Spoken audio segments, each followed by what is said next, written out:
Saka scores coolly, doubles the Arsenal lead, and on his 200th Premier League appearance, Bukayo Saka has another moment to savour.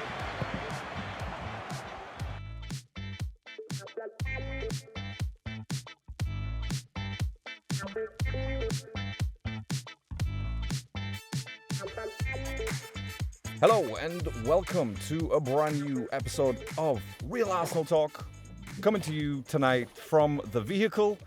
I'm Larry. Stevie, how you doing? I'm good, Larry. Well, actually, I'm not. I'm probably better than you, but because you're obviously in a car park.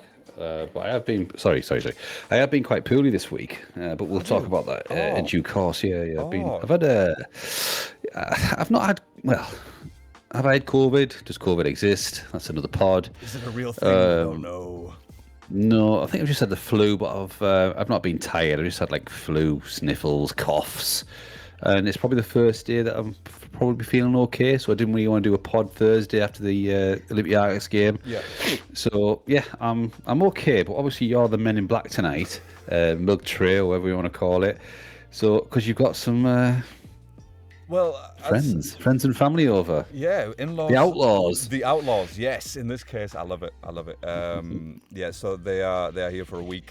And unfortunately, I've had to resort to recording this particular episode in the car. So, and for those of you who will watch this on YouTube or even the clips, as you can see, I do have a bottom half of my face. I will prove it somehow. I don't know. Wait, how can I prove it? Oh yeah, there it is. See, this is part of my neck right there. Okay, and now it's gone. It's a necktie. Now it's nothing. You can't it. even see it. It's shocking, really. But anyway, you know, like you said before we came on, we are dedicated to this, and I've got a flashlight in my face right now, so not really good.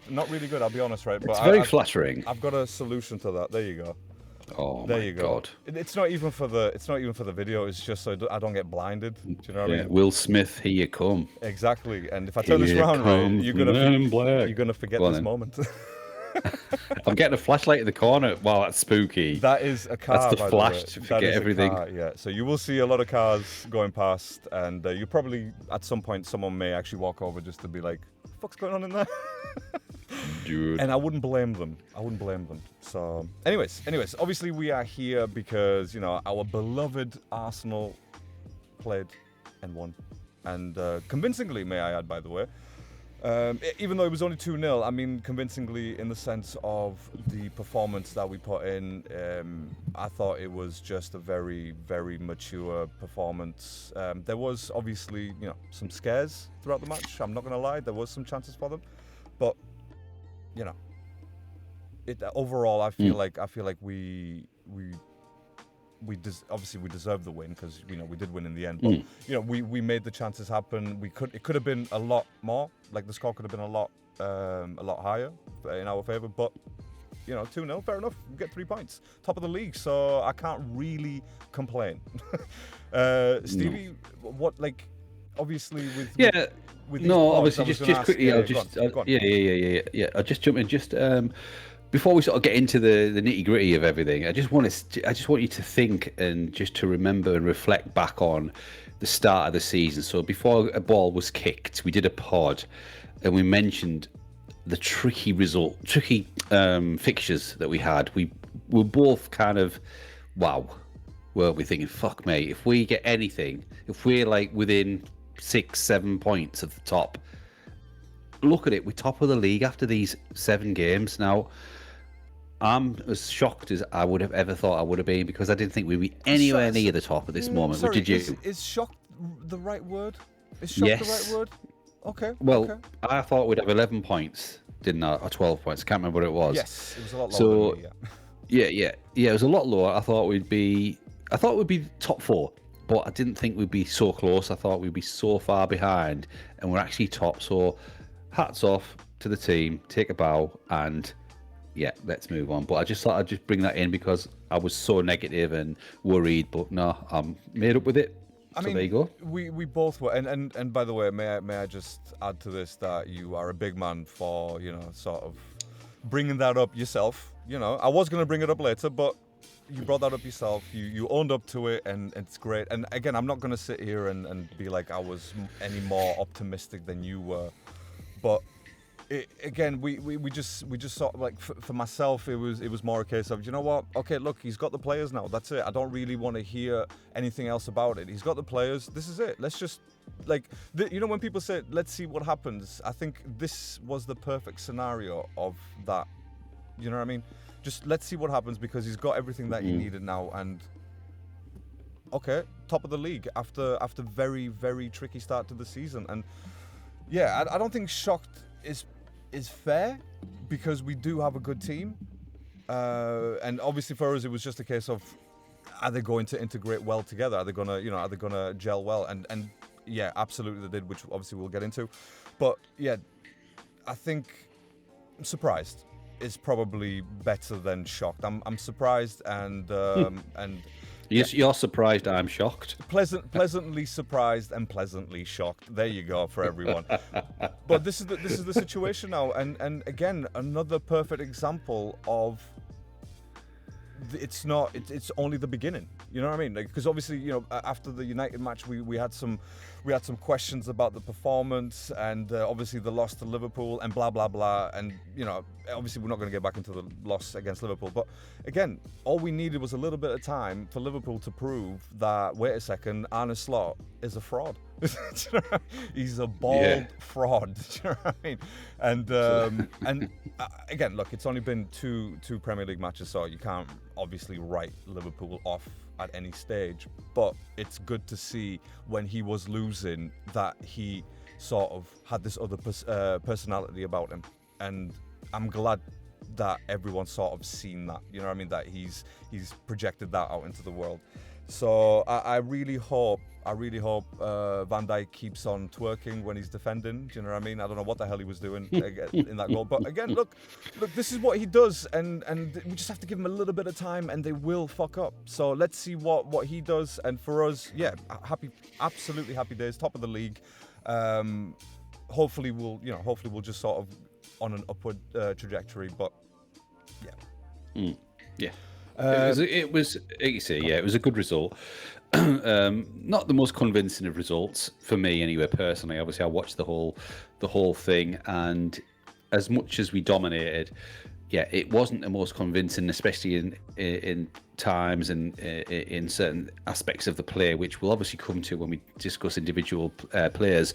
But a team that's second bottom, as much as we won comfortably in the end, I think we should have done better and we should have been more dominant. But hey, look, we're sitting top of the league, so like I said, I can't be too negative. But I want perfection, and I'm sure Arteta can't be happy with that because I know what he's like. So, I mean, not personally, obviously. Yeah, I mean, he obviously came out and he always comes out and defends the players, or sort of just gives them. I mean, the conditions didn't help either. I mean, the conditions were atrocious. Not as bad as the Leeds game or the Bournemouth game the night before and stuff like that. And obviously, the earlier kick-off with Leeds. The conditions weren't great. It was windy, but still. Yeah. No. Hey, look. I've never been the type to sort of bring anything like that into the equation. Really, win or lose, it's just a bit of a cop out. Like wind or the ball or whatever. So, but yeah, I get what you mean. It was, it was almost a storm. I think it was a storm, wasn't it? Did it have a name this time? It's Storm Amy. Amy? Oh shit, we're at the A's. Wow, first storm of the year. Love it. So yeah, of course, that has to be taken into consideration up to a certain point. But overall, yeah, I think, and I agree with you, by the way. And when I say mature performance, that doesn't necessarily mean that it was convincing. Because there was chances that West Ham could have come back, or just sort of it could have been flipped around. And the last two games we played, we faced and we lost. Yes. So that always plays in the players' minds, and unfortunately it was strong enough. I felt like Declan Rice had probably his best game so far for us, especially in the league. Anyway, I thought he did a brilliant job. Declan Rice, yeah. I thought it was brilliant. And the only thing I will say is real quick before we actually just make a few more points is on Declan Rice. Is like when he scored, why did he mute his celebration? You know, why would he do that? It's like, dude, you know, it's been 2 seasons now. We paid our money and shit. You know what I'm saying? Fucking hell. Well, but so I don't know. It's a bit. And especially he's at home. It wasn't even at the London Stadium. We were at home, and I don't know. What did you think about that? Maybe am I thinking too much about that one? I know I've watched it a few times now. His muted celebration. He kind of give the West Ham fans a bit of a death stare if you look back on it. Yeah, he kept looking back, didn't he? He kept looking back. At the crowd. Yeah. I know they were probably giving him a bit of stick throughout the game. I didn't think it was that bad. No. And like you say, it's been 2 seasons now, and I don't know. I mean, I think didn't Pepe score against us in pre-season, but he didn't celebrate. Yeah, A bit classy, a bit respectful, I suppose. But maybe at their ground, like obviously Pepe was back at the ground that he played for, Yeah. and I think if it was at West Ham's ground, I think then yes, that he's got every right to have a muted celebration, but not at home. But at home, yeah, I don't know. I know it's a little. I know it's something small, and many people may be like, don't really care. But yeah, I just thought it was a bit weird because, and again, that death stare, the way that you described it, the way that he kept looking back at the crowd, I was like, is he looking for someone, as in a parent or something? Do you know what I mean? Is he fucking right there or some shit? What's he looking at? Yeah, it was almost a look of, I've seen you, right? I've seen you, and me and you can have some words after this match. And I really hope it was just a family member or whatever. They had like a bet going on the night before, and he was like, "See, fucking told you."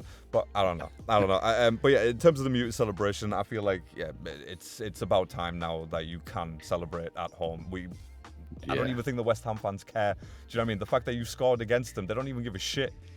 Yeah, he scored against them last season, didn't he? Exactly. So last season was fine. And again, like you said, I think it was at their ground, wasn't it, when he scored? And was it at home? Oh no, it wasn't at home because got beat, didn't he? Yeah, exactly. So again, that's fine. Like you said, London Stadium is fine. Absolutely no problem. But yeah, just anyway. Look, we'll move past that because it was just something very small that caught my attention. But yeah, and look, main talking points for me really, Odegaard's injury. I feel like that's a major talking point now, considering he went down twice, really, didn't he? You know, he thought he could carry on, and then the fact that he went down and just the way that he walked off. Even I can't remember which player it was. I think was it Bowen when he was walking off, or someone. I can't remember who it was. Paquetá, yeah. They tapped him on the back as well, and I was like, that's probably not good because that's one professional to another going, yeah, I saw that knee injury, mate. That looked bad. That. Do you know what I mean? It just kind of gave me really, really bad vibes. Even though it was a mark of respect. Bad. I mean, it looked like it had swollen up, hadn't it? His knee. I saw it when he first did it, and it had swollen up, and I thought, that looks a bit rough. That. Yeah. I thought, oh my god, he ain't gonna. And you said to me in the text, he was like, he's fucked.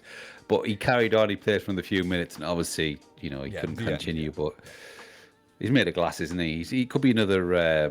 What's he called? That midfielder that we had years ago. That was like the next Vieira. Diaby, was it? Oh yeah, Abu Dhabi. Yeah, he got injured. Yeah, he was injured. Awesome talent. He really was. Like he reminded me of like a Yaya Toure, to be honest. You know what I mean? That sort of tall, lanky, strong player. But unfortunately, it's injuries. Yeah. You have to look after yourself. And again, with Odegaard, it just seemed like a freak fucking knee-to-knee accident. It didn't. But it wasn't like it's kind of like on the same realm as the shoulder injury. Do you know what I mean? It's just very freakish thing about it. It's like, how are you you know what I mean? What are the chances that colliding knee to knee that badly as well? Yeah, you can graze it or whatever, but it just, I don't know. It just seemed very freakish. Again, my take on the situation was again, and obviously I'm going to revert back to my favourite player, Saka. Not like. I think throughout the game, he kept frustrating me. Other than the goal, he frustrated the hell out of me. But it was another. I think he was trying to take someone on, and he didn't. And he lost the ball to Sinisterra, I think it was. And Sinisterra, who we'll talk about at some point, I thought he was great, man of the match for me. And it was him and Odegaard that had the knee to knee, and it was Saka lost the ball. Sinisterra took it off him, and then Odegaard just kind of stuck his leg out like half-heartedly to try and stop him, and in fact did more damage than good. This is the thing with Odegaard, and this is what I keep saying all the time. This is why I don't think he'll ever, in my eyes, be this top level Kevin De Bruyne type, Patrick Vieira type, Nicholesian type player in my eyes, because he's not robust enough. And I know you don't have to be robust to be classed as a great, because obviously look at like the likes of Steve McManaman, etc., etc.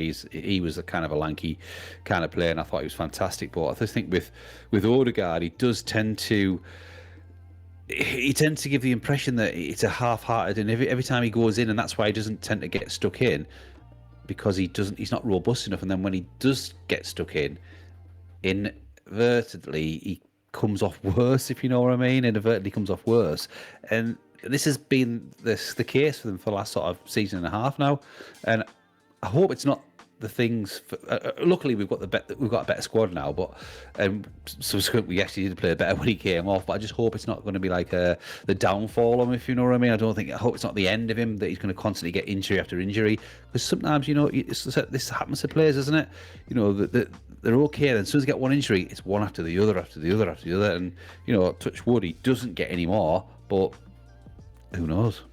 Yeah, I think you're right there. With it doesn't really get stuck in, and when you watch him carefully when we're pressing, he doesn't necessarily get man tight to a player. He's always sort of hopping and bouncing around them, trying to sort of cut off the passing lane. And and yeah, unfortunately, when he does get stuck in, it's like, dude, you probably shouldn't have got stuck in. Yeah, that was a mistake. Do you know what I mean? So, yeah, you're right. I think robust is probably the correct word to to describe what Odegaard isn't. Yeah. So, yeah. And Casado, isn't he? Casado's kind of he's a little twat in midfield. He's robust, but he's got skillful. Yeah, he'll go through. Yeah, absolutely. And same as Kante. That's why Kante was so good, because he was very robust, small player in stature, but yeah, he was very, very, very strong. Like when he came to the midfield role, but. With Odi, you can argue that being a creative player, you don't necessarily need that that tackle mind. Or that tackle attribute as a player, but I think it's just down to the system. If the system requires all players to press, that means you have to press man tight, or get, like I said, that's your aim, to go man tight. Whether they pass the ball or not, that's a different situation, but that is your aim to that's how you press effectively. And yeah, with Audi, I still feel it was a bit of a freakish thing to happen, but I 100% agree with what you're saying. The fact that he's not very very strong in going one-on-one really against players. So, but yeah, and again, I hope that this is not the end, or the beginning of the injuries like we had with with the Wilshires and stuff like that. So, or like with the Diabys, who playing good one day and then gets injured, and then it's like, right, that's it, that's your career gone, mate. And it's unfortunate, because he's still a good player. I still rate him, and you can't really deny what he brings to our team. But at the same time, we do have a squad deep enough to make to sort of to cover for that, and that's what makes me happy right now, especially after these matches, and the fact that we have Havertz injured and Odegaard now, but everyone else pretty much is back, right? I think everyone is back, and so that's always that works for me. This Odegaard injury is not something. It's not like a conversation that we would have had last season when it happened. It's like, oh fucking hell, who was going to play for him? Yeah, devastating last year, wasn't it? Last year, absolutely. Now this season, we've got at least two players that can fill in that role and do a very, very good job. So yeah, I think it's obviously going to be a miss, but not like, I don't think it's going to affect us as much. And the few times that he has come off this season, whether through injury or just playing time, that's enough sort of thing. Nwaneri's came in, or Ez's come in, and they've done an excellent job, and the whole team's just changed. And so yeah, as far as Odegaard, that conversation. Yeah, like I said, he's going to be missed, but it's not going to really affect us that much. So He might only be out for 2 to 3 weeks.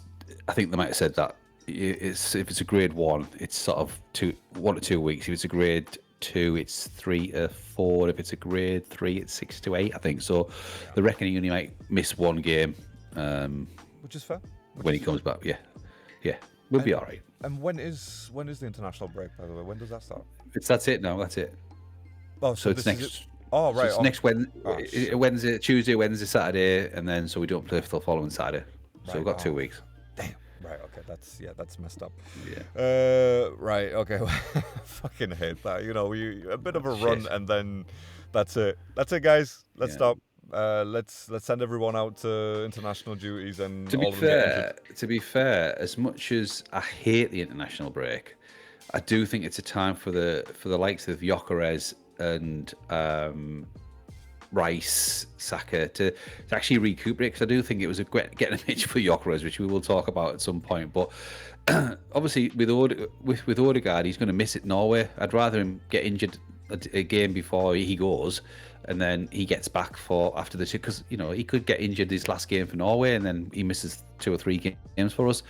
So let's say with Rice is injured, but he could come back. So it could have worked in our favour, this international break. I don't know, because there's another one in November, isn't there? Then that's it until the World Cup or whatever it is. Yeah. Oh yes. That's right. Yeah, 2026. So yeah. So I know there's November, which is a pain in the ass, but if we just keep there or thereabouts, we'll be do all right. Yeah. I think with Gyökeres. You've just turned yourself up there, haven't you? I would just turn myself up. Sorry, let me turn myself down. Yeah, apologies about that. You can go a bit up higher if you want. Is that all right? Is that good? A bit more? Too loud? Higher? Too loud? It's good. No, higher? Higher. Whoa. Okay. Is that all right? Higher than an 8. Okay, I think that'll be all right. Yo. Yes, I don't know. I just pressed mute and then apparently just decided to turn itself up. But yeah, sorry. With international duties, first of all, I'm glad that obviously Odegaard's not going to go from what's been said, and obviously Rice as well. Like, do we know much about Rice's injury, by the way? It was something to do with his back, wasn't it? I seen Trossard I seen Trossard sort of gesture to the bench to say, and he pointed to Rice's back. So I don't know whether it's like or was it just pointing to Rice to say that he's injured rather than his back? No, seriously. Okay. Yeah, the X-ray machine out and everything. It's his back. I promise, it's his back. He was doing that with his eyes, his X-ray eyes. No, oh yeah, seriously. got it. Yeah. Got to. He was pointing to his lower back, so I think it's either an ongoing issue with his back or whether he'd mentioned it. But with Rice, you don't know. He is, like you say, he's quite robust. He's a different breed to Odegaard. So I think he'll be all right. But I think he's had a back issue before, right? If I'm not mistaken. Possibly, and that's why Trossard might have been gesturing to his back. It's the same place, but he walked off. He looked okay, but it was it felt more of a precaution rather than he's definitely broken something or pulled something. That's good. That's good. And of course, Rice has been a robust player for us, and very very few matches that he's missed. So hopefully he makes a return, a speedy return. So. But yeah, look. Overall, even if Rice goes injured, we do have players to fill in for a very for a short time, or hopefully not a longer period. But so again, not really panic stations as we would have been last season, and I'm again very very happy with that. That we don't have that conversation. Do you know what I mean? It's been had way too many times. I'm tired of it, bored. Let's move on. So yeah, with Gyökeres, I feel if he goes on international duties, like you said, and scores or gets a couple of goals or an assist or whatever, I think that would just keep boosting his confidence. I think against West Ham, again he had a good match. I know he didn't score. He had definitely at least 2 chances that could have gone in. The one that he sort of fell backwards. It's like, what the fuck is going on? Like, you weren't pulled because it would have been a penalty, so I don't know what happened there. And I think there was another one in the second half that came in. I think it was Rice, wasn't it? Yes. Rice crossed it in. That's right, and he just couldn't get there in time, which seems a bit bizarre, but yeah, It's hey ho, fine. It's he was fine. there. Yeah, he was again. He was there. There's someone to aim for in the center of the box, and again, that's what it was all about when we were asking for a striker. But I think his overall game, just sort of echoing what Arteta said in his post match conference interview. Sorry, he was just there all the time. He made things happen. He made spaces for the likes of Saka's, the Eze's. Eze found himself in that position to score a few times because of the runs that Gyökeres was making, and the fact that defenders are scared of him in a way. Like I'm not saying like they're scared like Haaland, but they are sort of frightened of him. It's like you are new, but you seem to be doing a lot of movement. And it's kind of difficult to sort of you would have to put at least 2 players on him because he's a strong guy, and again he has proven that. That's not even like theory. He has proven to take on 3 guys at once, just like just sort of open up his shoulders. That's it. I mean, I don't know how he does it, and I felt like it sort of resulted in them kind of dragging him down, do you know what I mean? Like sort of put him in that position where it's like, okay, well, you're going to lose balance now and you're not going to do anything. So it felt like West Ham was sort of pressuring him like that. But honestly, overall, I think he is like a stronger version of what Havertz was doing for us, but with a better finishing, or hopefully what would be a better finishing. But I think, very, very good game from Gyökeres. I know he's not scoring. I know that's what we're going to judge strikers on. But we watched the football game, the game itself, and I thought he did brilliant to help his teammates. I 100% agree, and it's exactly my thoughts as well. I wrote a Facebook post. I don't know if it was yesterday or tonight. I can't remember now. And I mentioned Gyökeres, and I'm not at all on his case at all yet. I do believe that he is creating a lot of space for the rest of our players, and like you said, it's not the fact that he's a Haaland and he's running and he's scoring 10 goals a game. It's the fact that it's probably what happened in his previous season at Sporting, that a lot of players and teams are still worried about him. So they're doubling up on him, and they're using every trick and tactic in the book, doubling up, pulling him down. Yeah, he's not as strong as Haaland, but he's a big, strong guy. Yeah, he's a strong player, man. A very, very, very strong guy, and the chance. And I don't care. Like I think I said to you in a text, I don't care if he doesn't score again, but other players score and we win the league because of it, because he's done his job. Havertz would not be doing anything we wouldn't be top of the league if Havertz was playing instead of Gyökeres, and I can 100% guarantee that, just purely down to how we've seen it and what he's doing and all the things that he's doing off the ball and things like that, and taking players out, because he's taken 2 players. Like Saka last season was taking 2 players. This season it's Gyökeres. So who are they going to leave? Eze? Are they going to leave Saka? It's too much for everyone to think about now, and this is why we're going to do so well this season. But yeah, like I say, Gyökeres, I know everyone's going to be judged on how many goals they score, but you can't have it all that way, can you? Because we haven't got that fluidity yet that's playing to his strengths, because that's not how we play. We play a slow, passive build-up, and unfortunately that isn't to his strengths, but he's dragging players here, dragging players there, and I think he's doing great. Yeah, I agree. And again, it's always for opposition fans, it's always going to be the case of, but he's not, he's only got like 3 goals or whatever, or 2 goals, and Sesko's got the same amount of goals and blah blah blah. But I've watched Sesko play this season, and he is not doing anywhere near what Gyökeres does. And I think again, his speed has 1,000,000% improved since the beginning. And it makes me think that it's only going to get better, and I think he's sort of sussed out the Premier League. Do you know what I mean? Like I don't really see him struggling, or I don't see him like lost on the pitch thinking, oh, where do I need to be? I feel like he's really just slotted in to that role like a Havertz 2.0. You know what I mean? So again, there was the first couple of matches. Yeah, standard, of course. He had to, his first competitive Premier League games. But I honestly think in 7 games, what is it? 7 games? 8 games? 7 games. Seven Premier. Yeah, in 7 Premier League games, I think his improvement is just like, I think it's crazy. And it's evident as well. It's evident as well. Like, it's not even just me wanting him to do well or projecting him to do well. No, you can see him playing very, very well in all the matches that he's been involved. And the goals will come. The goals will come because at some point, like you said, someone's going to go out there and mark Eze and Saka and Trossard and Martinelli and Rice. So, and that will leave Gyökeres. So again, the goals will come, but yeah, so far he's been a very, very important part of the team, and the fact that we've done so well as well. Yeah, I think his contributions, they can't be understated. That's, and I don't think they are either, to be honest. Even from pundits and stuff like that, I don't think they would disagree with what we're saying. But just that one slight thing of let's get some goals now.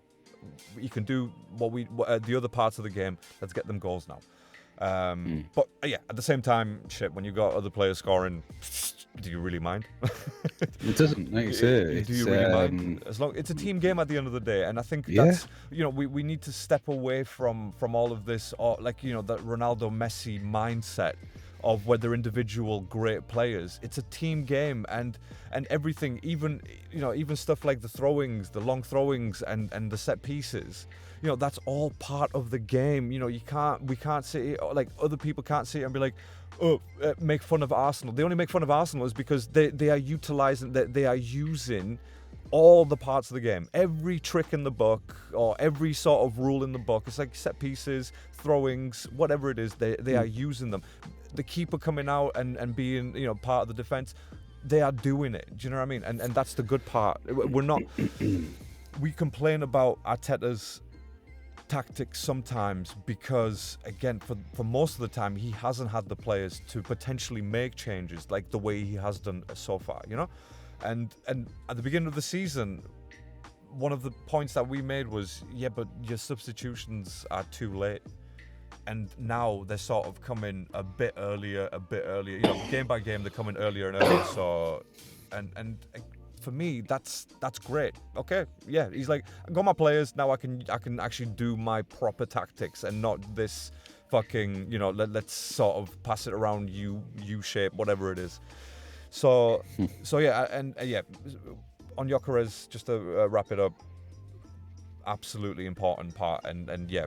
Like you said as well, no way Havertz. I don't think. I'm not gonna say no way because I do like Havertz. I don't think Havertz would have been as impactful so far. No. So yeah. Right. Okay. Look. Eze. I want to talk about Eze a little bit because. Do you want? Are we doing? Go on. What do you want to do about? Do you want to do scores? Yeah, we'll go to the ratings. Do you want to do that, and then we can talk about them? But yeah, I just quickly want to mention something. Obviously, before we go into the scores. So obviously, I was really impressed with Sinistera yesterday. Massively impressed. My mate's a Leeds fan, and obviously he played for Leeds previously. And I know he's been about. He's a bit. Sometimes he can be injury prone. But just I picked out 3 players from West Ham, and I know they're second bottom, right? But there's 3 players that I think would actually get into our team. Can I guess one? And he's. Can I guess one? No, okay. No, because you're gonna get it wrong. Okay. Obviously, he's a Sinistera. No, not a Sinistera. You tin.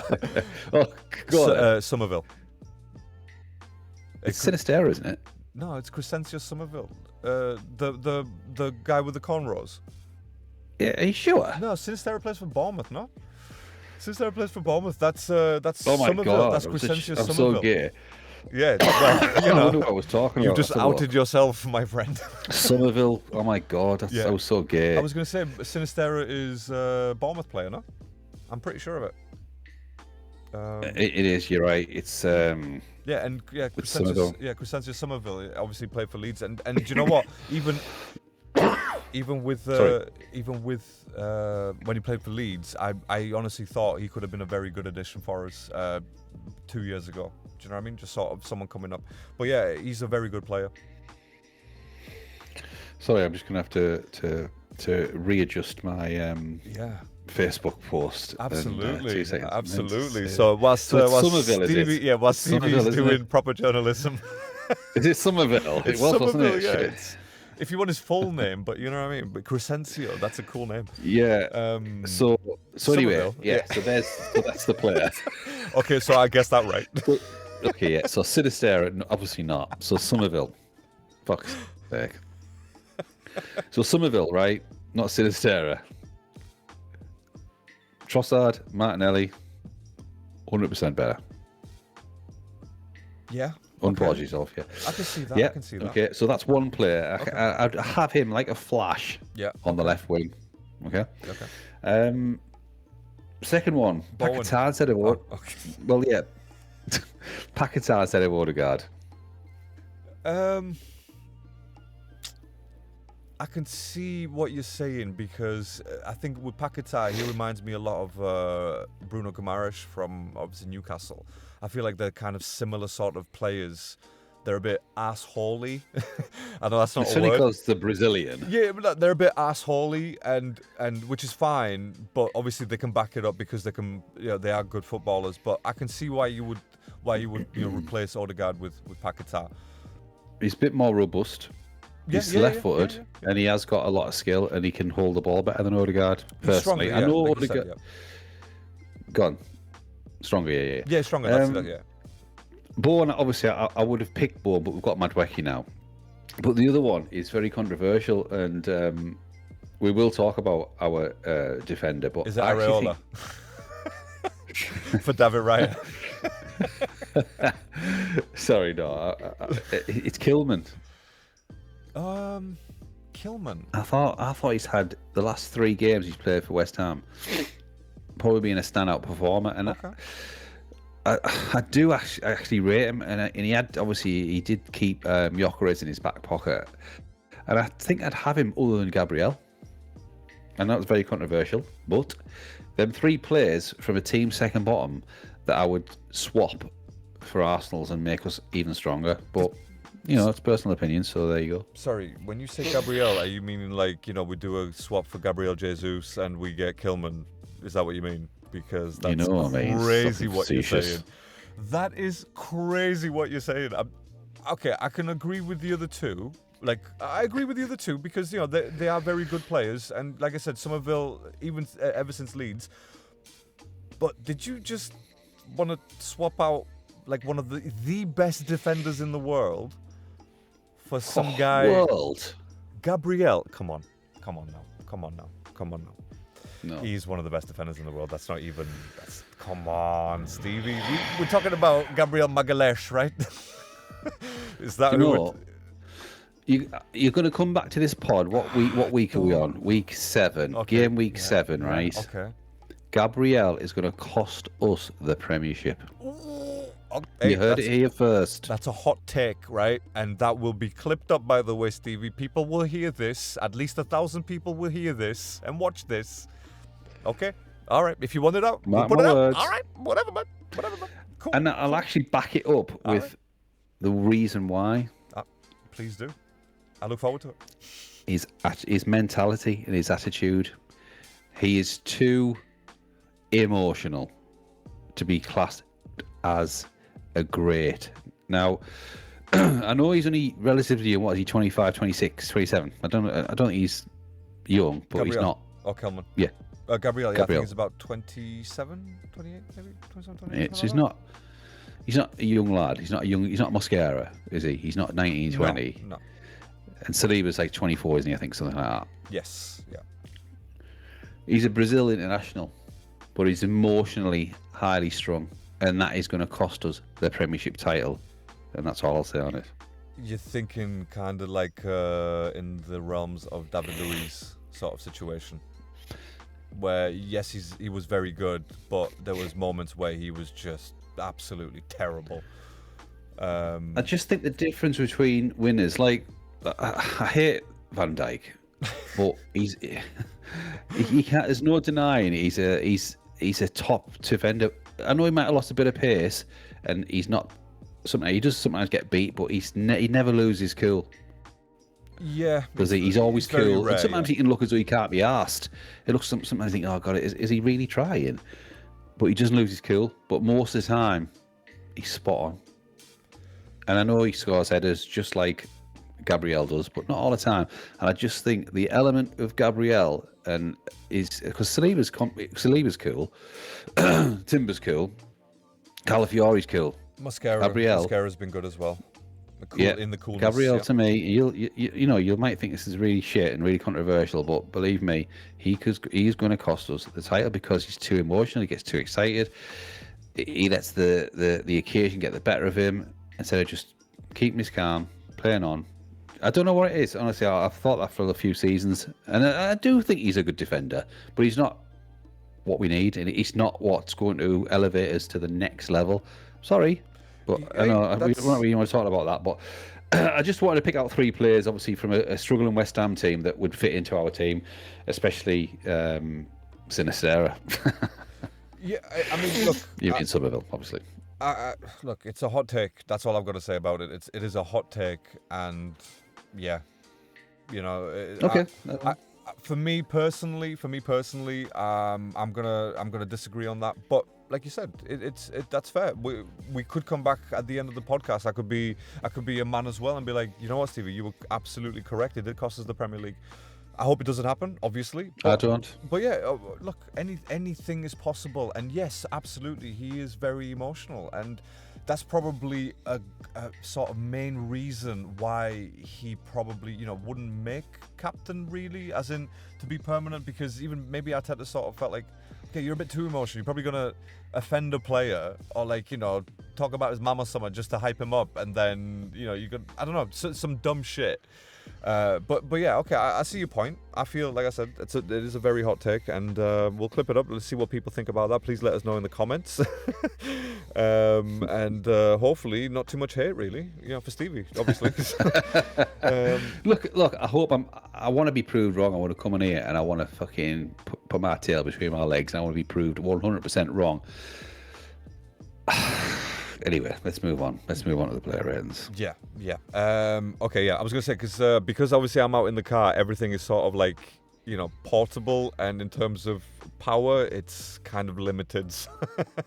So even the laptop is where are we now with the laptop? Okay, yeah, so it's about halfway through. It's fine. It should be all right.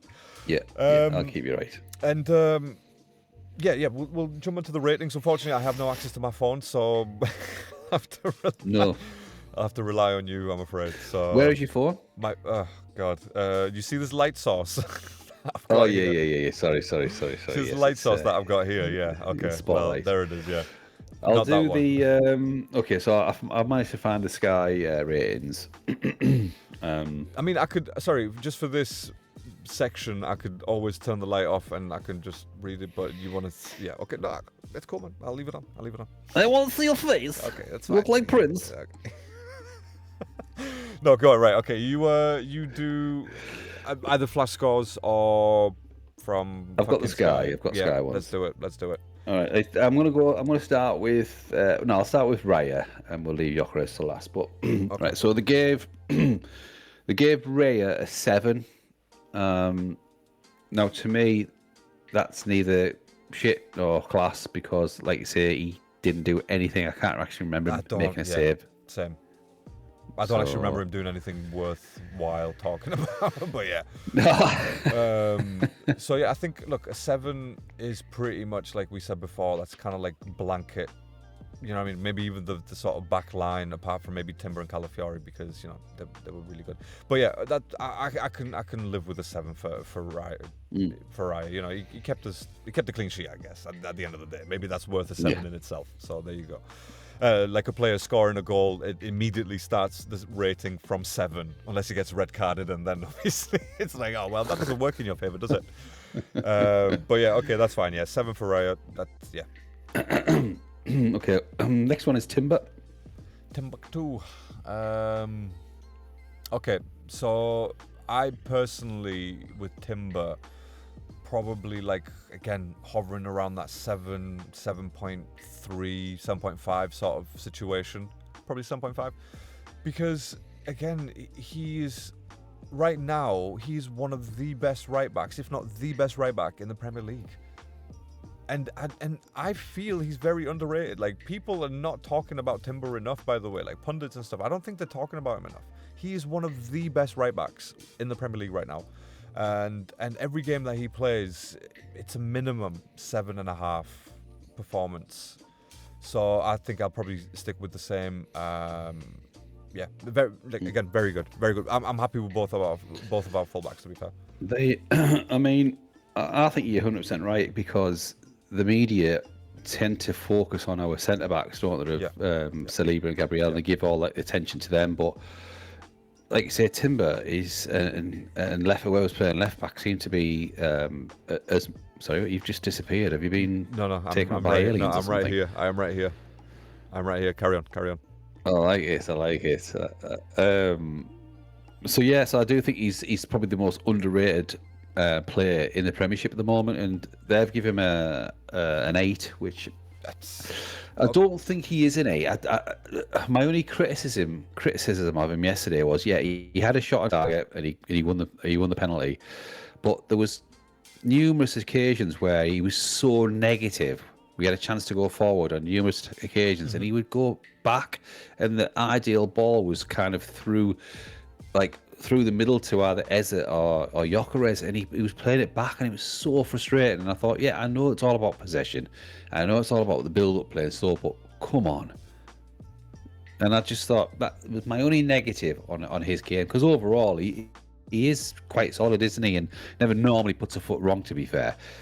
And the only time he played pretty shit was against Doku, but other than that, I think he's been, fantastic. One of the man of the matches every game for us. Yeah. I thought he was all right. They give him an 8, and I can't really.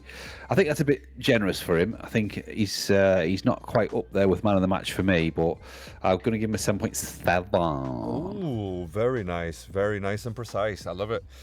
So just overall, Timber, just keep doing what he's doing, and hopefully he doesn't get injured. And I think, again, that injury that he had a couple of seasons ago, a couple of seasons ago. I think that was just a freak thing to happen. Same as when Marino joined us, like at the beginning. Then he was injured. Shoulder. What the fuck is happening? Like, is that initiation or something? Like, you know what I mean? Do you remember the games in school where you sort of like you have people on either side? Was it like a washing machine game or some shit where you just get kicked? It's like, I'm sure, is that what's happening with Arteta? He's got the robe on and everything, and good evening and all this stuff. He turned to Emery, really. Overall Timber, very good. Both centre backs. Saliba, they'll give Saliba and Gabriel a 7. It's probably about a fair reflection, to be fair. Nothing overall did great, did shit. I mean, no, I can't really remember anything that stood out. I watched the highlights again, and there was nothing where they were through on goal. I mean, they had a header in the first minute, really. I mean, Calafiori and Rice did a bit of a mix-up, didn't they? I think from kick-off. You probably didn't see it. It was literally from kick-off, and the long bounced over Calafiori, bounced over Rice, bounced over everyone, and I think Calafiori in the end knocked it out for a corner. and Fulkrug, I think, subsequently nearly scored. I don't know whether it was Saliba that just didn't jump with him, and I thought, fucking hell, as your defender, that's what you're there to do. You're there to jump, not just like try and hold a player off. You're supposed to jump, and it could have been completely different, and it'd have been chasing the game, and who knows. But so other than the first sort of minute, Saliba and Gabriel weren't trouble, but I thought that was a bit poor from both of them. But anyway, Yeah, I mean, it's like, wake up, lads. The game has started, so, maybe they didn't hear the whistle or something. I don't know what happened there. But, with the centre-backs, same. It just seems like every week, like a weekly thing that we say, just blanket both of them. 7, that sounds about right. Clean sheet. I think that sort of deserves it in itself. They didn't do anything extra special. Gabriel didn't score, to sort of give him, merit more. So 7 sounds about right, really. And that's not even that. Again, for people listening, that's not even a 7 because they played, poorly or not to the best of their. No, they played really good. It's just didn't really, they did their jobs basically. So I think that's So automatic 7. Calafiori. What are we feeling? What you saying on Calafiori? What I'm saying on Calafiori is I don't think he had a particularly good game. I didn't think he had a poor game, but I don't think he. I mean, they give him an 8. Now that's like a man of the match type of score. Yeah, And I just thought he was it's a bit just generous, as wasn't it? usual everywhere, wasn't he? He was everywhere, and I like the fact that again you just see him up front or like in that sort of left 8 midfield role, and you think, God, this guy is, he's gonna give me a heart attack, because it's like, are you gonna be able to make it back without pulling a fucking hamstring or some shit? And every game he's proven that yes he can, but every game I'm like, oh, this is it now. He's gonna do it now. This is the time when he's gonna pull a hamstring. Oh, okay, that was another game, right? Let's wait for the. Do you know what I mean? So he's that sort of player where it's like, yes, we love that you're everywhere, but that's why you get injured. He's a disaster waiting to happen, I think. Yeah, that's what kind of worries me, But at the same time, I like it. I like what he's doing. He's occupying spaces, but yeah, he will be found out in that role, and then we'll start seeing Lewis Skelly coming back in again, just to be a bit more defensive. I mean, I want to see Hincapie. It's unfortunate, obviously. Fucking hell, he's another injury. Yeah. I mean, I know it's not apparently. Just started. What's going on? It's unreal, isn't it? I mean, honestly, I do say it. I've said to you before what I've seen of Hincapie when he played for Leverkusen and is it Ecuador? I think Uruguay. I'm not sure which one he is. He plays Ecuadorian, isn't he? Yeah, Ecuadorian. Yeah. Yeah. He's fantastic, and he will be our left back going forward. He'll be the number one. I know he will, because he is that good. He's quick and he's a great defender. As much as I like Calafiori's marauding runs in midfield and he gets in the box and this, that, and the other, and he just scored the odd goal. If that's your position, midfield, yeah. If like the likes of Rice goes off or whatever, yeah, he'd probably be a good substitute for Rice. I don't know, rather than Marino, but not when you're supposed to be playing left back. Yeah, it's like you're up against Jared Bourne, who's one of the trickiest right wingers in the league, and I don't know. It's a disaster waiting to happen, and I just we've been lucky these 7 games. Well, I'm not saying lucky, but we have been lucky that we haven't been caught out basically with his marauding runs. I'm surprised he's still not. Excuse me. I'm surprised he's still not injured. To be fair, you all right? Yeah, nah. I told you. This reminds me of the Anchorman bit. You know what I mean? How now, brown cow? How now, brown cow? Yeah. So I don't think he's an 8.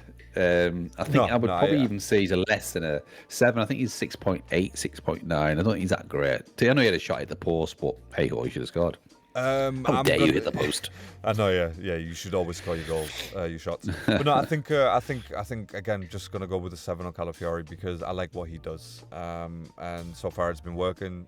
But again, do you know what? No, screw that. I'm gonna go 7.5.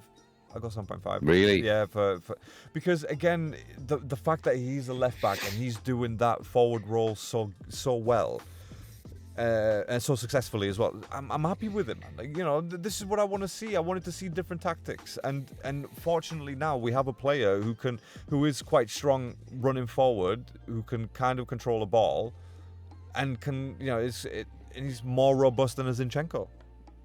So the key word tonight, by the way, robust. There you go. That's what we've been missing in our team, robustness.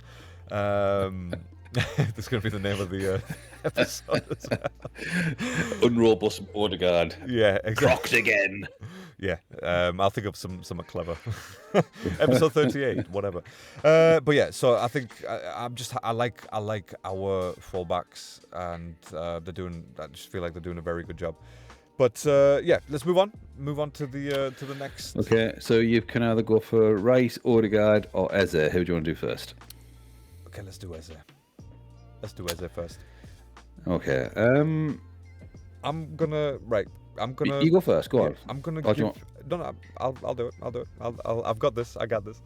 Got this, boy. I'm gonna give Eze an 8. Wow. Because right, again, because of the wonderful things he does. He's very good, but I just think like the positions that he finds himself in. Again, even though we've said this before, he is free roaming, doesn't really have a set position, but the fact that he is so positionally aware, and he finds himself to take a shot, whether it's blocked or not, whether it's a post, whatever it is. he's there to take the shot. You know what I mean? Like that ball is not going wasted. And unfortunately, like an Odegaard never really did that. You know, he was always, you know where to find Odegaard. Defenders knew where to find Odegaard. You know, let's block out this side on the left. Boom, that's it. No Odegaard. Eze, he works off other players. You know, like we said, like a Gyökeres makes a move. I feel like that relationship between Gyökeres and Eze has potential to be excellent because of the way that they both move. It feels, it's not obviously in tandem with each other, but they understand, like, if Gyökeres moves into the centre to create space, Eze will be there to take a shot, or will be there to make the final pass into a Saka running in, or whatever it is. So yeah, for me, again against West Ham, I'm not going to say like one of the best matches that he's had for us so far, but I thought he played very, very well in his role, and I'm glad that Arteta is not sort of nailing him down to a certain position. He's just given him the freedom to do that. To do what he does, basically, and that's the reason why we bought him. You know, we didn't buy him to change him. So yeah, I don't think there's anyone in our team that could do what Eze does, really. Not even like in Nwaneri, for example. Yes, he's very good, but I just don't even think Nwaneri can do what Eze is doing right now. Again, that's just the way I'm looking at it. I don't know how you feel, but I think Eze definitely deserves an 8. It was just couple, like maybe a shot from a goal, really. So yeah, you've made a strong case for Eze there, and I do see where you're coming from, and obviously he's one of my favourite players at the moment. But I mean, they've given him a 7, so obviously slightly below Calafiori, which I don't know how, but yeah, you've made a strong argument.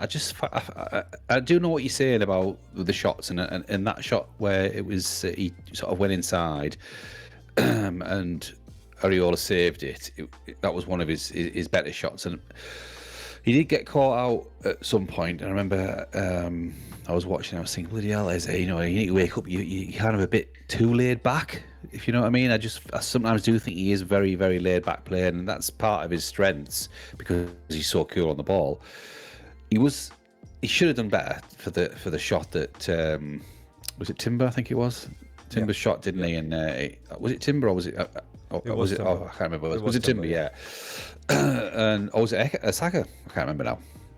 No, I'm pretty sure it was Timber. Yeah, I'm pretty sure it was Timber. Yeah. Well, anyway, I just think Eze should have scored. He was 4 or 5 yards out, and I just think someone of his quality, that's sort of bread and butter. That's for anyone in that box sniffing around. He should have kept it down. So I was a bit disappointed, but I do know what you're saying, and he has got this like aura about him where it's Semenyo like, isn't it? It's that kind of drop of the shoulder one where it's the kind of African way, if you know what I mean. It's very laid back. Yeah. Special. I can't really describe it, but it's a laid back way of playing, and I do like that. And I just don't know whether it's how can I put it? Because he brings a lot more than Martinelli, but Martinelli has a lot more defensive qualities, and there's no way I would put Martinelli above Eze, but I don't think it was one of his better games, although I do think he is more influential than Martinelli. So I'm torn, really, the right word, you know. Sorry, I was going to say influential is probably the right word, right there. Yeah. And again, that's we needed that. We need that. Again, we said beginning of the season. Oh, sorry, when we signed him, we need that take the game by the scruff of the neck sort of thing. I know he didn't, but I feel like he's the only one in our team right now who has the potential to do that. Saka, again, as much as good as he is, he has his own flaws, and obviously we'll get to Saka very shortly. But yeah, for me, I think an 8.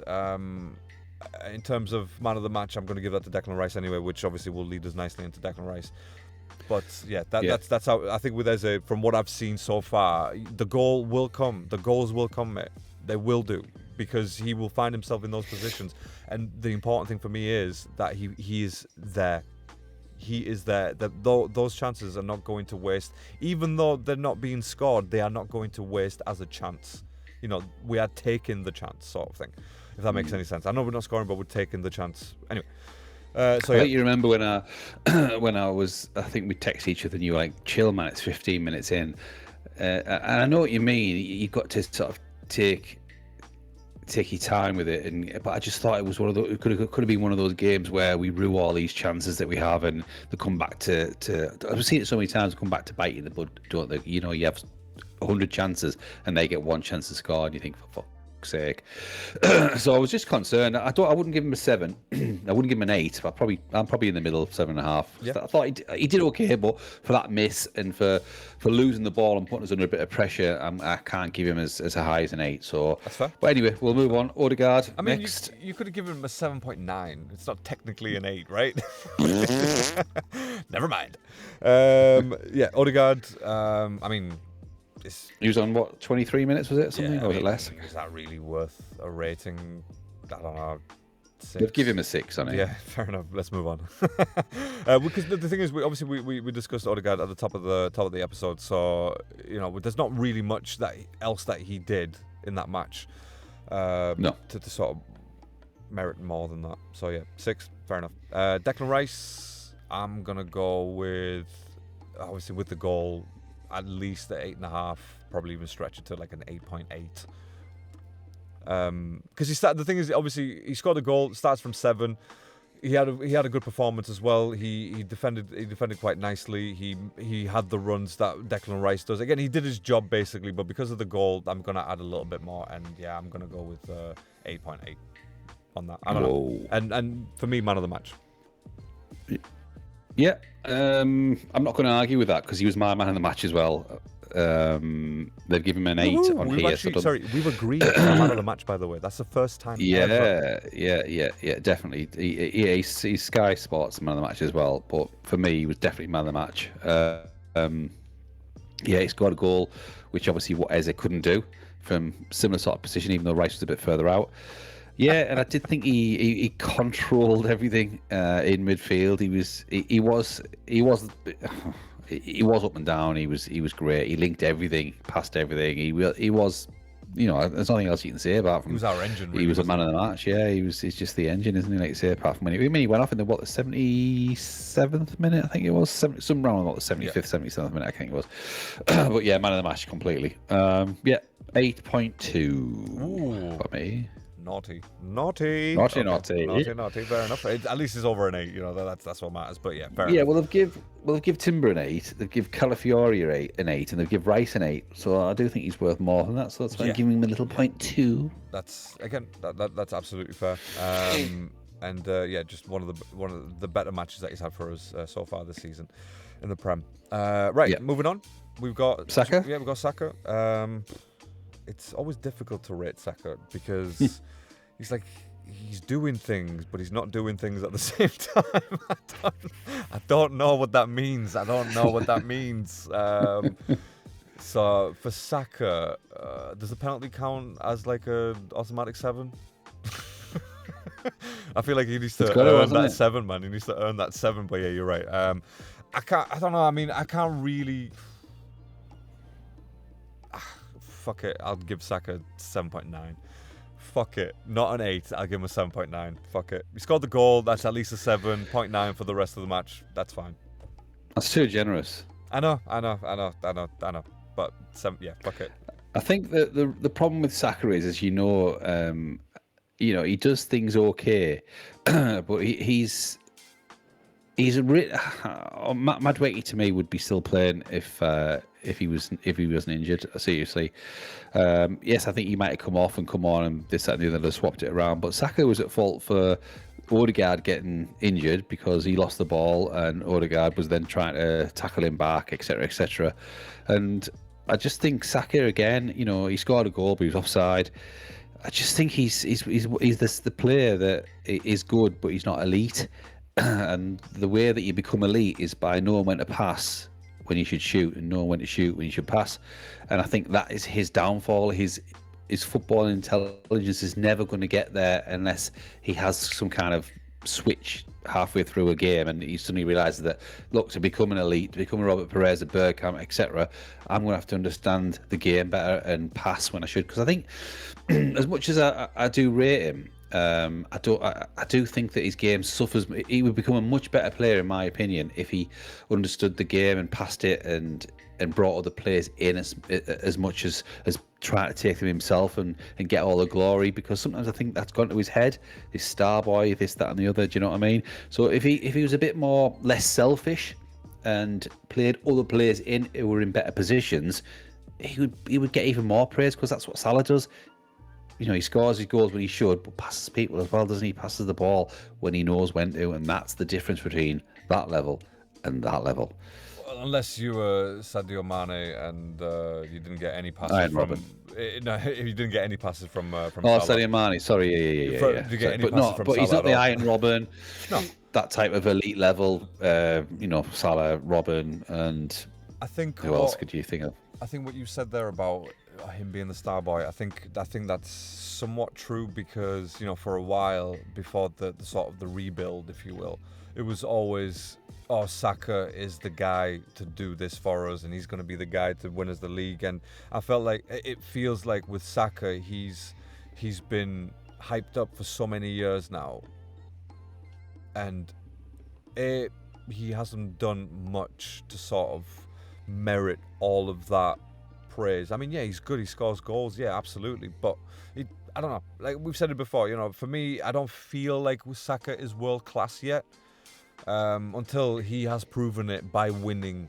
You know what I mean? He's a very good player, absolutely no doubt, but I think, yeah, and I think with him being the star boy now, the sort of the climate has changed at Arsenal. Do you know what I mean? There's a lot of other good players, like very good players, who can contribute to a winning team, and it doesn't have to be just on Saka's back now. It doesn't have to be just on Saka's shoulders, not just the one shoulder, obviously. You know, he's got two. But so I think that's probably what the issue is, and again, that ties in with what you said. When he's running forward, he can't decide whether to pass or shoot. He makes the wrong decision. Or he's thinking, shit, I need to, you know, I am the guy who's going to win us the game, sort of thing. But again, that's not necessarily true anymore. We've got other players who can do exactly that. Eze being prime example of one of those players. Declan Rice being another example of a player who can win us a game. So I think once that clicks, I'll use that phrasing that you use. Once that clicks for Saka, that he can use other members of the team to his benefit, I think that's when he'll change. Like Gyökeres, for example, you know, he knows he could just run through players and potentially get shot off. But it's like, do you know what? If Ez is in a better position, he's going to make space for me. I'll pass it out. He's going to make space for me, or he's going to shoot it himself and get a safer goal, or like what's the word I'm looking for? An actual. Anyway, it doesn't matter. Get the goal. That's the overall gist of it. So yeah, I think that's probably what the issue is with Saka, and yeah, just the hype needs to sort of come down a little bit and just let him do his own thing. As in, you know, don't put too much pressure on him being this great Arsenal legend, because unless he wins, he's just an Arsenal player in my eyes. What did you take? What was your take?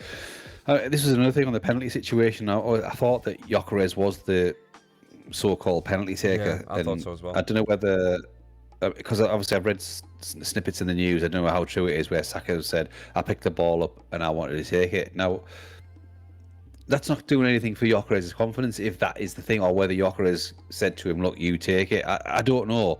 But to me, that was a bit of arrogance, and if you penalty take is Gyökeres, surely that's how it should be. I don't know. Do you know what that reminded me of? That reminded me of the situation with Lando Norris and Oscar Piastri. Do you know what I mean? Like, both in the team, it's like, yeah, shoulders, elbows out, all that type of stuff.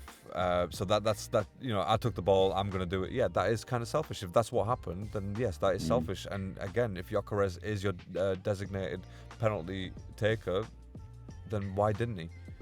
You know, why didn't he? If Saka's the captain, he should be the first guy to be like, no, it's, you know, it's his penalty. And he was the captain, wasn't he, after Odegaard left, right? Or was yeah, Gabriel? he was. Yeah. Was he? Yeah.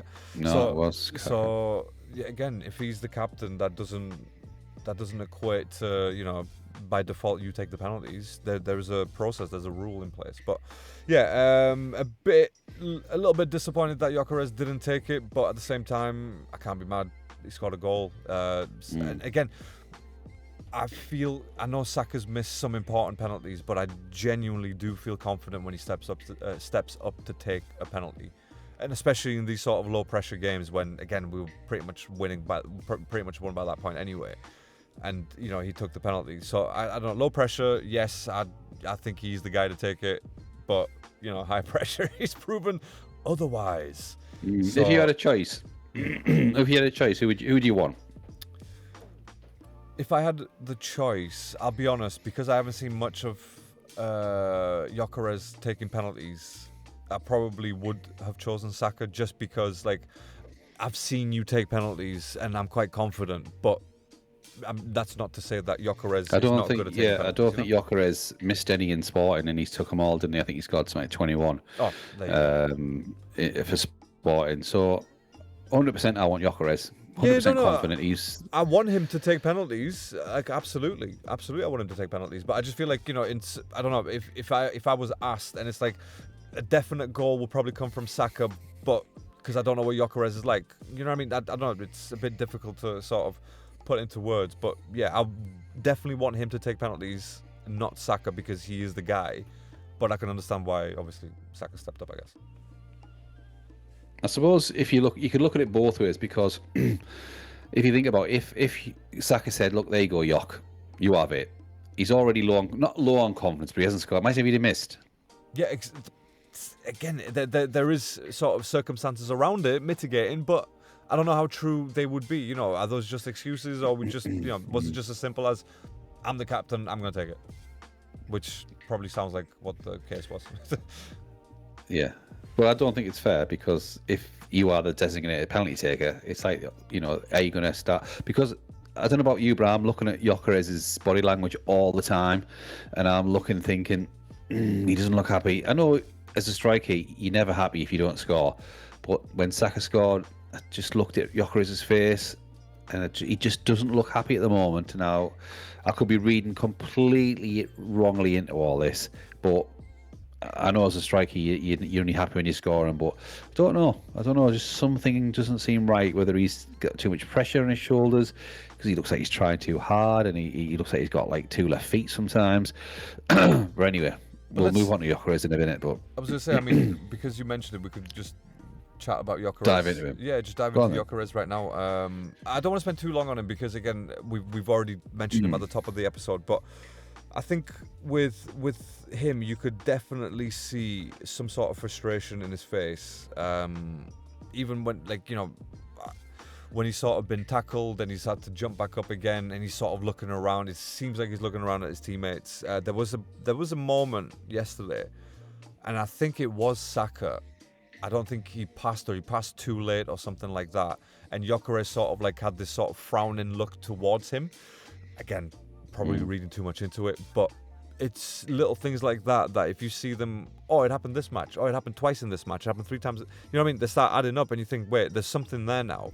But again, I see what you mean. There is a bit of frustration in the way that he's playing, whether it's frustration that he's not getting the goals, whether it's frustration that he's not getting the sort of the service. The service that he needs to score. I don't know, but if it's the latter, and he's not getting the service that he needs, then it's like, well, dude, you need to adapt now, because it is a different league and players play differently here. But if it is just the case of that he's not getting service at all, which in most cases I don't think he got service against West Ham. I can't make excuses there. He did get fucking balls played into him. Either he fell or he just wasn't there in time. It's like, this is it now. You got the this. It's happening around you. But I think. Sorry. No, go on. No, I think I know you say he got service. My worry is that Jesus. My worry is the service that he gets isn't playing to his strengths. Now, we all know his strengths are in behind the balls to the channels, etc., not balls to feet. That's balls to feet. Anyone can do that. Hold it up, lay it off. My worry is, what's the point of having Gyökeres? You could just put Marino there. You could put Calafiori up front. You could put anyone relatively tall and strong up front, and they do exactly the same as Gyökeres. Unless you play to someone's strengths, what's the point in having them? I'm concerned, and I know we've spoke about at the off about saying that, you know, what he's bringing to the game, etc., etc. He's creating space for other players because he is physically strong, and everyone's worried about him. But there'll come a point where his game is going to suffer dramatically, and he'll be. Will he be classed as a flop?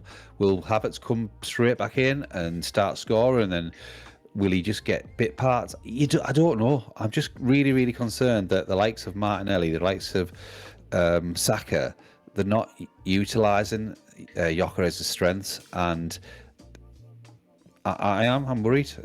I'm not worried. The fact is that at the moment in time, because we're top of the league, but I'm worried for Gyökeres and how we can get the best out of him, and I don't think Saka and Martinelli are the players that do that. I mean, yeah, you obviously have a point there about Gyökeres and it's sort of like Havertz jumping in or like being interchangeable. If you're just going to use him for holding up the ball and then laying it off, then yeah, absolutely, we didn't need him. But you know, I still have faith that Arteta will fine tune Gyökeres, and I feel like we will get the goals coming from him. But you know, at the same time, like you said, sometimes he has to adapt around the game rather than us, rather than our wingers, for example, or the existing players providing him like the balls that he needs. But it's still a bit early. I'll be honest. It's still early for Gyökeres. It's 7 games in, and it's not like he's like I said before. It's not like he's lost out there. He knows what he's doing. He is part of the match. He is being, you know, he is part of the game plan, and he's doing it very well. So for me, I'll take solace in that. To be honest, I think that's I'm happy with what he's doing. And if that stops and there is no goals, then yeah, that's absolutely a debate to be had there, a conversation to be had. But for now, I think his frustration is probably just the fact that he's not getting the goals. You know, it's maybe not even the service or anything like that. It's just not getting the goals, and I think they will come, because same with Eze as well. If they find if they're in the right positions to receive the ball, then absolutely they will start scoring. So yeah, I still have faith in Gyökeres. By the way, it's not even with the Yok, right? I don't even entertain anyone really, like, you know, reading articles and watching YouTube videos. I don't entertain anyone talking shit about him because I just think he's doing a very good job. 7 games in, plenty of time, and I think they will come. So. Oh yeah, sorry. And in terms of rating, by the way, real quick. Again, I'm gonna go with like a 7, just the way that he moved around and the way that he created spaces for our sort of goals, for our other goal scorers. So yeah, I think probably a 7.2 or something like that. I'm gonna go with the York. I mean, they give him a lowly 6. They give him he was the worst player. It's a bit harsh. It's a bit harsh. Very harsh. Very harsh.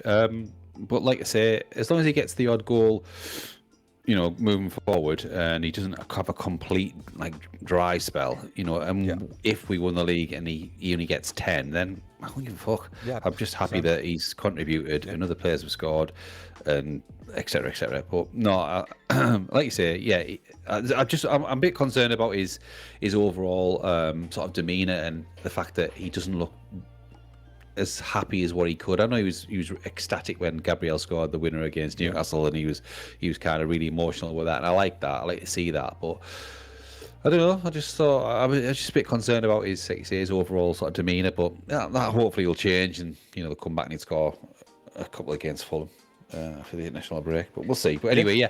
So they give him a 6. I'll probably give him a 6-7, like you say. I don't think he was that bad. I think he had a decent sort of effective game, but. Other than score, Trossard. Oh God, Trossard.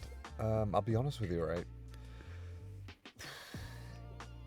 It may sound harsh on my part, or maybe I didn't watch him closely enough, but I'm gonna go with like a 6.8 or some shit for Trossard. I don't know. I mean, I don't know how I feel. They'll give him a 7. They've give Eze a 7, Saka a 7, and Trossard a 7. I mean. A 7 for Trossard, really? I mean, did he do anything worthwhile? I don't remember him doing anything worthwhile. I mean, he does what he does normally, but I don't know. Maybe I don't know how I feel about Trossard starting matches. No, I don't know how I feel about that. I'll be honest. I'm with you on that. Him and Martinelli are super subs in my opinion. Yeah, They're not starters, are they? I'm happy when I don't mind when Martinelli starts. Like I can see the logic there because he has got pace. But when Trossard starts, I feel like he's a bit temperamental because sometimes he'll have matches where he's throwing tantrums and he's throwing his hands in the air. He's like, oh, fucking, doing this. And yeah, okay, that's great. I know you're frustrated, but what that does is that actually, affects the rest of the team because they're one man down now because you are not at 100% of what you can be. Do you know what I mean? Whereas with Martinelli, he's always at 100% what he sort of can be, but maybe that's just not good enough. Do you know what I mean? That's a whole different conversation. But I feel like, he will run up and down. He will not complain. He will just keep doing it. Whereas with Trossard, I feel like he thinks a bit too much. Do you know what I mean? Yeah. So it's like, well, that's good, but maybe that's why you are a super sub because you don't need to think that much in that space of time. You just need to go out there and just play the fucking game. But yeah, personally, I just don't know how I feel about Trossard starting. He's a good player. I rate him. There's absolutely nothing against Trossard himself, but I don't know how I feel about him starting. Yeah, like a 6.8, I'm going to say. Okay, yeah. I mean, how I see the likes of Trossard and Martinelli, to me, I was watching the Villa game and I thought, yeah, they'd suit Villa. They would be like kind of starters for Villa, but not for the elite top 4 teams where you're going for a Premiership, you're going for Champions League. Them, to me, in my eyes, now we've moved on with Eze, Gyökeres, Madueke, blah, blah, blah. I just think that they're a step below what we need. So, yeah, Trossard to me is not a starter. I'd rather have Eze there, Odegaard and Rice or Zubimendi as a midfield. Whether you have Saka or Madueke, that's another conversation. So just getting back to Madueke though, if he comes back, does he play on the left or does he play on the right? Or does Saka play on the left? Because they tried Saka on the left against Olympiacos, was it? I mean... And he scored, didn't he? So, look, I think Madueke's better on the right, personally. Yeah, he's better on the right. I mean, even looking at the stats, they prove that as well. And I'm confident enough that Saka can do it from the left as well. So, yeah, look, if you can have 2 players who dribble at defenders on opposite sides, shit, yes. And then you've got Eze and Rice behind them and Gyökeres up in the centre. Yes. Let's fucking do that. Let's see that. I want to see that. I want to see that. And hopefully Madueke comes back soon. I think it's after the international break, right? Or is it like December time that we're talking? No, I think they're saying it could be just after, like maybe the Fulham game's probably too soon. Maybe game but after. Potentially the game. I think it's is it Everton? Possibly, I don't know who it is. Anyway, is it not, do we not have a European match in between, or after the international break? I think we've got Atletico Madrid, haven't we? We think we play Fulham. Then we've got Atletico Madrid at home, I think, which is a tricky one, isn't it? That is, yeah, absolutely, mate.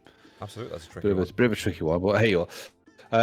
Just quickly getting back to the scores. Obviously, I'll mention Zubimendi because I thought he was great when he came on. By the way, I think him and Rice were brilliant. I mean, I'll give Rice an 8 and Zubimendi a 7, but I think Zubimendi played probably one of his best games I've seen for him.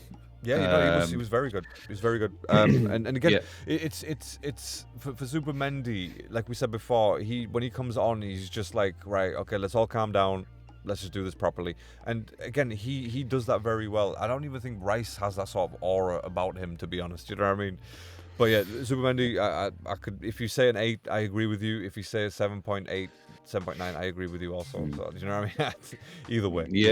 Yeah. No, what I do like about him is his control. Like Rice has probably more power in his nature, his physique, and when he carries the ball forward, but he doesn't have as much control. And I think with Zubimendi, the ball does stick to him quite well. Yes. So he can go back, he can sort of turn around, face the keeper, and you're not in any fear of him actually losing the ball. He has got excellent close control, and he never gives it a ball. Very, very rarely gives a ball away, and he doesn't normally find a player. So I do like that about him. And obviously, he set Timbers up for the penalty he got. So he was playing a lot of nice balls yesterday, and I was really impressed with him. So they've given him a 7, but I would probably say 7.8, like you say, just below Rice. Yeah, no, again, he's. I think the center of gravity obviously works in his favor. Because when you compare him to a Rice is a tall guy. He's quite lanky, long legs, and they get you get mixed up sometimes. I think with Rice, he's a galloper. Do you know what I mean? He Horseman, gallops, yeah. Horseman. Whereas Zubimendi, he's like a fly. He'll just sort of just switch around and stuff like that. He's very agile. Which is very good. Again, it's what we needed. Again, that's why Kante was very good in that position because of the way that he moved. And he's similar to Casado, I think, Zubimendi. He has that sort of, he plays that style of player, he shots out the box and things like that. Yeah. Great goal yesterday, wasn't it, Casado? Oh, fantastic. Absolutely fantastic. Yeah. And honestly, I'm going to say this on an Arsenal podcast, but I celebrated when Chelsea scored that winner. Me too. When Estevao scored, I fucking fist bumped like a bastard, mate. Like, I you have to, don't you? I will not apologize. I will not apologize. The thing is, real quick on that, I hate the fact that Maresca got a yellow card for it. I hate that shit. He celebrated with the fucking players a last-minute winner against the current champions. What is there? Why is that wrong? Why is that fucking wrong? I don't know. Why is that wrong? It's the celebration police again, isn't it? Absolutely ridiculous. The way that he was waiting to pull out that fucking red card, wasn't he? Yeah. Fucking hell. I think who was it? One of the Liverpool players snitched or something, wasn't it? When Arne Slot snitched on him. Look at that guy. It's like fucking hell. Just honestly, yeah. I thought that was the worst thing I've ever fucking seen.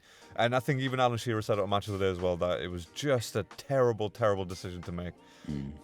There's nothing wrong with that. The celebrating, it was worth it. Absolutely worth it. But anyway, sorry, with Zubimendi, just a great addition, and he's just slotted in. And the fact that we don't really spend too much time talking about him, even though we should, is kind of a good sign. But I'm sure there will be games where he will be front and center for us, like either scoring a hat trick or fucking setting up. To be fair, he did.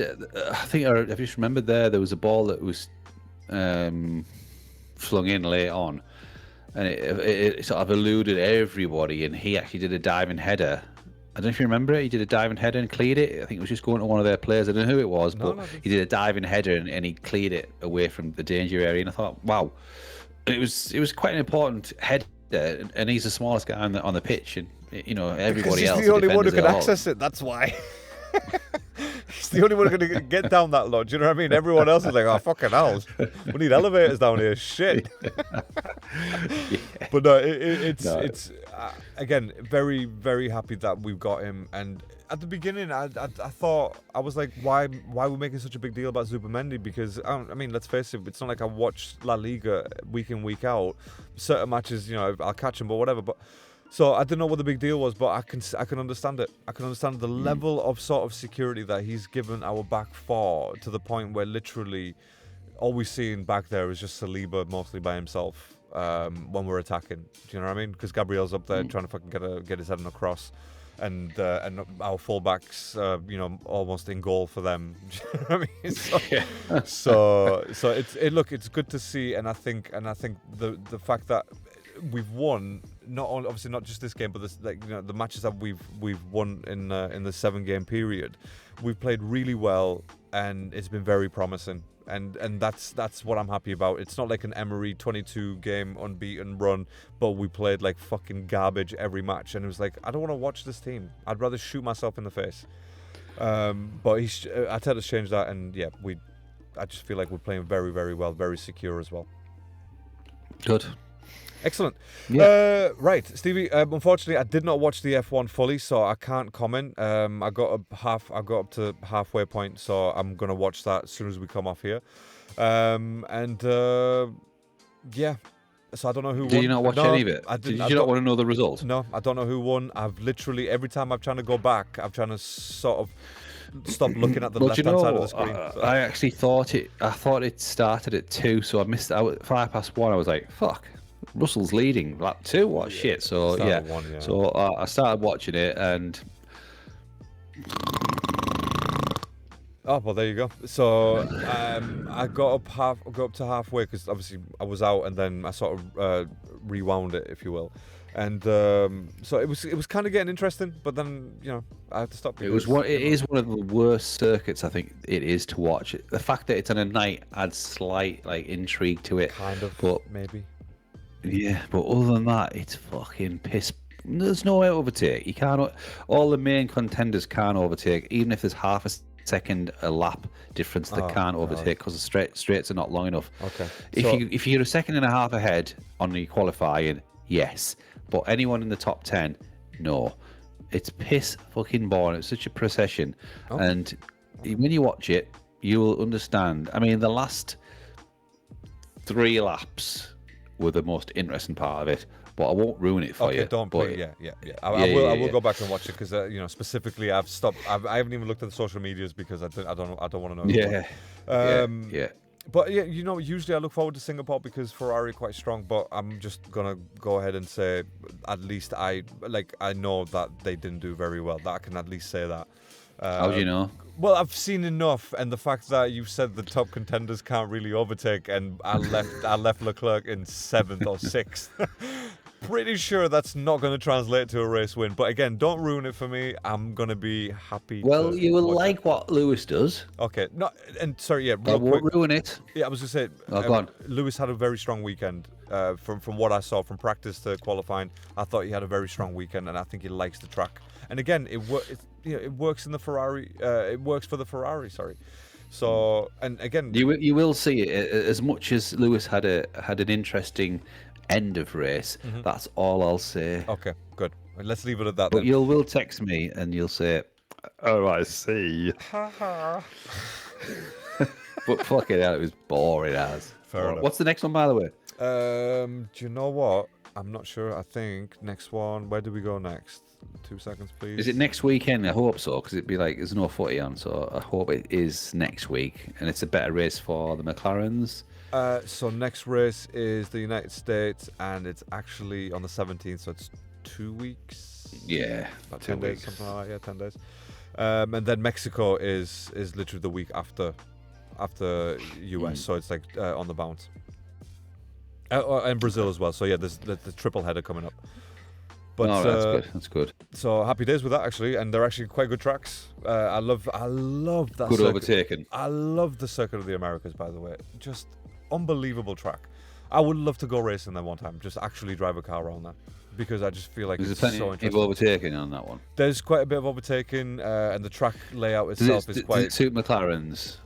It will probably suit McLaren/Red Bull. Because if Red Bull get that set up perfect, I think that'll be an excellent track for Max to win. But let's wait and see. I will obviously I'll let you know how I feel about the Singapore Grand Prix when I've watched it. But yeah, Stevie, we will leave it there. We will get this out for everyone. It's been an hour and a half, and yeah, it's been interesting recording in the car actually with all these lights. It's just weird. I'm sure you saw many buses here, because here is the train station. And I've probably just given away my location of where I live. Don't look here! Don't look here! You need to sit in the car at the Emirates and have it lit up in the background. That'd be cool. That would be so good. And I would get parking tickets 100%. Worth it, man. Worth it. Yeah, okay, all right. Yeah, anyways, we will be back at some point during next weekend, just for a little chinwag. Yeah, okay, and man.